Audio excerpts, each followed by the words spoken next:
विधायक है वो यहाँ पर निकलते हुए नजर आ रहे हैं। हम कई लोगों से बातचीत करते हैं, लेकिन फिलहाल देखिए आज के बाहर की तस्वीर दिखा रहे हैं, जहाँ पर एक एक करके जो झारखंड मुक्ति मोर्चा के कार्यकर्ता है वो भी यहाँ से बाहर निकल रहे हैं। इसके साथ ही थोड़ी देर के बाद मुख्यमंत्री हेमंत सोरेन और अन्य जितने भी बड़े दिग्गज नेता है वो यहाँ से बाहर निकलेंगे। फिलहाल ये सीधी तस्वीर हम अपने दर्शकों को दिखा रहे हैं कि देखिए किस तरीके से एक एक करके जो विधायक मंत्री है वो यहाँ पर निकल रहे हैं। फिलहाल मंत्री दीपक बेरुआ यहाँ पर मौजूद है, हम बातचीत करते हैं और इनसे जानते हैं कि आखिर किन किन राजनीतिक प्रस्तावों पर आज चर्चा हुई है। दादा, किन किन राजनीतिक प्रस्तावों पर आज चर्चा हुई है? कल स्पष्ट होगा, तो सर्वसम्मत से पारित किया गया जो प्रस्ताव आया था। अच्छा, कुछ स्पेशल, कुछ विशेष? नहीं, विशेष नहीं है, बल्कि पार्टी का दायरा बढ़ेगा, पूरे राष्ट्रीय स्तर पर होगा। बहुत सारी चीजें हैं जो प्रस्ताव आया था, सभा ने सर्वसम्मति से पारित। इस तरीके का महाधिवेशन कितना ऊर्जा देता है कार्यकर्ताओं? ऊर्जा देता है, नई दिशा, नए क्षेत्र होते हैं और जोश आता है कार्यकर्ताओं पर। आज छोटा से बड़ा हो रहा है, पार्टी राष्ट्रीय स्तर पर राजनीति करेगी। केंद्रीय अध्यक्ष की नियुक्ति या फिर कह सकते हैं कि चयन कब होगा, क्या कल होगा? कल बहुत सारा चीजों पर विचार विमर्श होना है, कल स्पष्ट होगा ये सब चीज। तो देखिए, इस वक्त आप सुन रहे थे मंत्री दीपक बेरुआ को, जिनका स्पष्ट तौर पे कहना है कि कल और विशेष तरीके से जो प्रस्ताव है उस पर चर्चाएं जो है वो की जाएगी। तो देखिए, ये सीधी तस्वीर हम अपने दर्शकों को दिखा रहे हैं कि तमाम जो मंत्री है, विधायक है, सांसद है, अब एक एक करके यहाँ से निकलते हुए नजर आ रहे हैं। हम बातचीत करते हैं और भी विधायक मंत्रियों से और जानते हैं कि आखिर आज क्या कुछ खास रहा और कल क्या कुछ खास रहने वाला है। आगे बढ़िए।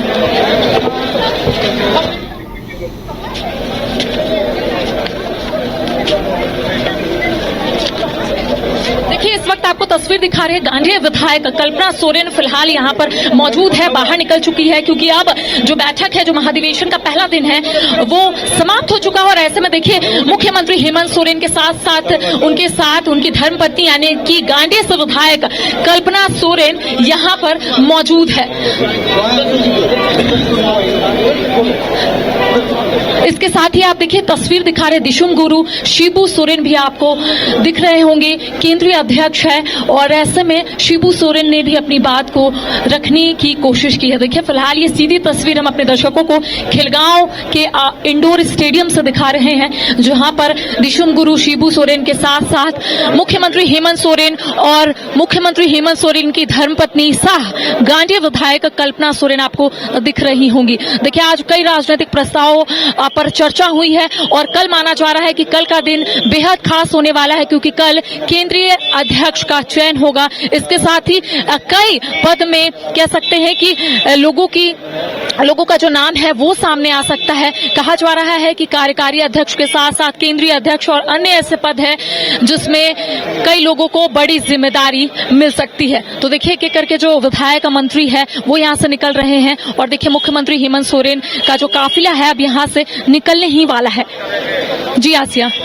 चलिए, तो आज का जो ये अधिवेशन था इसमें राजनीतिक प्रस्ताव पारित किए गए और फिलहाल सभी निकल रहे हैं। करिश्मा, कल भी अधिवेशन का दूसरा दिन रहेगा, कल का एजेंडा क्या रहेगा इस अधिवेशन का, इस बैठक का? आज राजनीतिक प्रस्ताव पास कर लिए गए हैं, कल किन चीजों पर, किन मुद्दों पर चर्चा होगी? वाला जो बिल है उस पर बात हुई है, फिर राष्ट्रीय पार्टी के रूप में अपने पार्टी को आगे बढ़ाने की बात हुई है। ऐसी बहुत सारी बातें हुई हैं जिसमें कला, साहित्य, संस्कृति को आगे बढ़ाने के लिए, क्षेत्रीय भाषाओं के लिए काम करने की बात हुई है। उसमें ललित कला अकेडमी, संगीत नाट्य अकेडमी और साहित्य अकेडमी, इसके गठन पर भी जोर दिया गया है कि सरकार उसे गठन करे, ये पार्टी चाहती है। और इसके अलावा जमीन संबंधी कुछ प्रस्ताव पारित हुए हैं आदिवासियों हित में, तो आपको पूरा मैं दे दूंगी, उसमें सब कुछ लिखा हुआ है 1 by 1। तो कल भी चलेगा, 2 दिवसीय अधिवेशन है। आपने देखा कि इस बार सिर्फ झारखंड से नहीं बल्कि बिहार, उड़ीसा, छत्तीसगढ़, बंगाल और मणिपुर और देश के विभिन्न इलाकों के प्रतिनिधिगण आए हैं और अपनी पार्टी को राष्ट्रीय पार्टी बनाने का जो एक संकल्प लिया गया है उसके लिए हम लोग बेहद खुश हैं। और माननीय हेमंत सोरेन जी के नेतृत्व में जिस तरह से झारखंड आगे बढ़ रहा है, पूरा देश देख रहा है उनके नेतृत्व नेतृत्व को।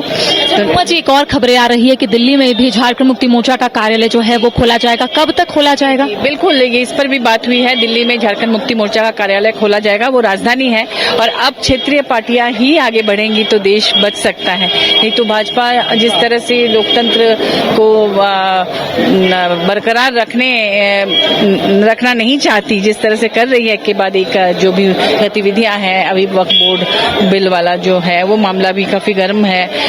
तो आने वाले दिनों में निश्चित रूप से क्षेत्रीय पार्टियों का बोलबाला होगा, जिसमें सबसे ऊपर झारखंड मुक्ति मोर्चा का नाम होगा। इस साल बिहार में भी चुनाव है और अगले साल वेस्ट बंगाल में भी चुनाव है, तो इसके लिए क्या कुछ तैयारियां जो है वो झारखंड मुक्ति मोर्चा की ओर से की जा रही है? कि झारखंड मुक्ति मोर्चा का जनाधार बिहार में भी है, बंगाल में भी है और गुरुजी ने तो एक बृहद झारखंड की कल्पना ही की थी। किसी कारण से, राजनीतिक कारण से वो उस समय नहीं हो पाया था, लेकिन अब पार्टी चाहती है कि एक बृहद झारखंड बने और उसमें झारखंड मुक्ति मोर्चा का नेतृत्व पूरे देश भर में रहे, क्योंकि बहुत सारे झारखंडी हैं हर जगह जो हमारी पार्टी से जुड़े हुए हैं और आने वाले दिनों में जब हम चुनाव लड़ेंगे तब पता चलेगा कि कितना जनाधार है। देखिए, इस वक्त आप सुन रहे थे राज्यसभा सांसद महुआ मांझी को। फिलहाल ये सीधी तस्वीर हम अपने दर्शकों को दिखा रहे हैं। देखिए, पूर्व मंत्री मिथिलेश ठाकुर भी यहाँ पर मौजूद है, हम उनसे भी बातचीत करते हैं कि आखिर कौन कौन से राजनीतिक प्रस्ताव पर आज चर्चाएं हुई हैं। इसके साथ ही कल किस मुद्दे पर चर्चाएं जो है वो होने वाली है। पूर्व मंत्री हमारे साथ मिथिलेश ठाकुर जी मौजूद है, बातचीत करते हैं कि किन किन राजनीतिक प्रस्तावों पर आज चर्चा हुई है। बहुत सारे राजनीतिक प्रस्तावों पर चर्चा हुई, उन पर विचार विमर्श हुआ और बहुत सारे राजनीतिक प्रस्ताव पारित भी हुए। और आज महाधिवेशन का प्रथम दिवस था। कल आज 2 सेशन में प्रथम दिवस समाप्त हुआ, कल भी 2 सेशन होंगे। तो जो भी संगठन को मजबूत करने के लिए जो प्रस्ताव आने चाहिए वैसे प्रस्ताव आए। और आज हमारे नेता दिशम गुरु शिबू सोरेन, हमारे माननीय मुख्यमंत्री और हमारे नेता हेमंत सोरेन जी, कल्पना सोरेन जी और तमाम वरिष्ठ नेतृत्व के संरक्षण में हमारा झारखंड मुक्ति मोर्चा काफी तेजी से मजबूत हो रहा है, सांगठनिक रूप में भी। और आप देख रहे हैं कि अब सरकार भी 6ठे साल अब सरकार भी चल रही है बहुत मजबूती से। पिछले साल से ज्यादा बहुमत से जनता ने मौका दिया है और इसका संदेश पूरे देश में है कि इतने झंझावतें, इतने परेशानियों के बावजूद झारखंड मुक्ति मोर्चा काफी तेजी से एक क्षेत्रीय दल के रूप में उभरा है। और इससे हम बहुत उत्साहित हैं झारखंड मुक्ति मोर्चा के लोग। और अब पूरे देश में झारखंड मुक्ति मोर्चा का संगठन हम ऐसे पहले भी उड़ीसा, छत्तीसगढ़, मध्य प्रदेश, उत्तर प्रदेश, दिल्ली, तमिलनाडु, बिहार जैसे राज्यों में हमारा संगठन रहा है। हमने चुनाव भी जीते हैं, दिल्ली जैसे महानगर के भी चुनाव जीते हैं झारखंड मुक्ति मोर्चा के बैनर में। तो अब झारखंड मुक्ति मोर्चा एक क्षेत्रीय पार्टी नहीं, जो जिस तरह का रुझान लोगों का है यहाँ के विकास के कार्यों को देखकर और यहाँ के और भी जो हमारे माननीय मुख्यमंत्री ने जो आम जन को केंद्र में रखते हुए जो निर्णय लिए, चाहे मैया सम्मान हो या बिजली मुफ्त करने की बात हो, इन सारी चीजों से प्रभावित होकर पूरे देश की जनता झारखंड मुक्ति मोर्चा की ओर देख रही है। पूरे देश में अब झारखंड मुक्ति मोर्चा का फैलाव होगा। झारखंड मुक्ति मोर्चा के लिहाज से कल का दिन बेहद खास है, क्योंकि कई लोगों को बड़ी जिम्मेदारी जो है वो मिलने जा रही है। तो क्या कुछ फिलहाल इसके लिए अपडेट है, क्या कुछ बताया गया? कोई भी संगठन जिम्मेदारियों पर ही चलता है। पंचायत स्तर से लेकर केंद्रीय स्तर तक जिम्मेदारी दी जाती है और तभी संगठन मजबूत होता है। हमारे पंचायत के अध्यक्ष की भी जिम्मेदारी काफी होती है, कार्यकर्ता की भी जिम्मेदारी काफी होती है और हमारे जो केंद्रीय अध्यक्ष होते हैं वो पूरे पार्टी के अभिभावक होते हैं, गार्जियन होते हैं। कार्यकारी अध्यक्ष की भी परिपाटी है। हमने अभी अपने नए राजनीतिक प्रस्ताव में एक संरक्षक का भी अभी हम लोगों ने प्रस्ताव रखा है। तो एक संरक्षक भी होंगे और जिनके संरक्षण में पार्टी और मजबूत होगी। तो बहुत कुछ अभी हमारा कल का दिन बहुत महत्वपूर्ण है। और बंगाल में भी विधानसभा का चुनाव है इस साल, बिहार में और अगले साल बंगाल में। इसको लेकर झारखंड मुक्ति मोर्चा कितना तैयार? ये कोई नई बात नहीं है। पहले भी हम बिहार, उड़ीसा, छत्तीसगढ़, पश्चिम बंगाल, तमिलनाडु, दिल्ली जैसे प्रदेशों में हम चुनाव में हमने अपना भाग्य आजमाया है। सफलता भी बहुत बनी। उड़ीसा में हमारे 6 विधायक हुआ करते थे, एक सांसद भी हुआ करते थे।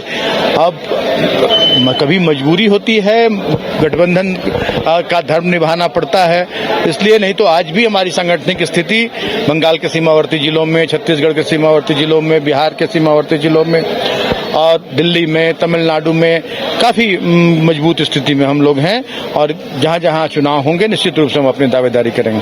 जी आसिया, आप सुन रहे थे फिलहाल पूर्व मंत्री मिथिलेश ठाकुर को, जिनका स्पष्ट तौर पर यही कहना है कि तमाम चीजों को लेकर तैयारियां जो है उसे पूरी कर ली गई है। कई राजनीतिक प्रस्ताव पर भी चर्चाएं हुई है। इसके साथ ही अगर कल की बात करेंगे तो कल कई लोगों को बड़ी जिम्मेदारी जो है वो मिल सकती है। जी आसिया। हेलो, चलिए नजर बनाए रखिए करिश्मा। फिलहाल शुक्रिया इस तमाम जानकारी के लिए। तो बड़ी जिम्मेदारी कल मिल सकती है और कल अधिवेशन का दूसरा दिन होगा और इसमें कई महत्वपूर्ण जिम्मेदारियां जो शीर्ष नेता हैं जेएमएम के उन्हें दी जा सकती है, क्योंकि जेएमएम का फोकस है कि राष्ट्रीय पार्टी बने जेएमएम, और उसके लिए सभी को बताया गया है, सभी को ये समझाया गया है कि किस तरह जेएमएम राष्ट्रीय पार्टी बन सकती है और किस तरह कोशिश उसके लिए करनी है।